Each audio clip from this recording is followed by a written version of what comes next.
Here's a really productive shape to use in CorelDRAW. Now I'll show you how to create zigzag and wavy lines in CorelDRAW. Now using the freehand tool or the 2-point line tool, create a straight line. Then select the shape tool and select one of the nodes. Then from over here, select this command, add nodes. So I'll just click on it to add as many nodes as I want on my line, and you can see that they are all evenly spaced.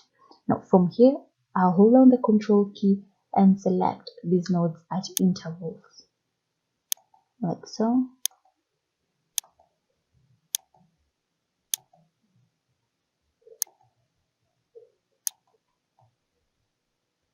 And then you drag them up like so, and as you can see, we've created a zigzag line.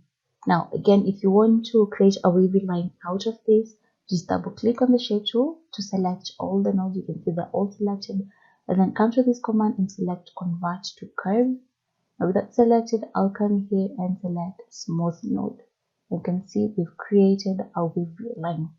Those are the ways you can use to create a zigzag and a wavy line really fast in CorelDRAW.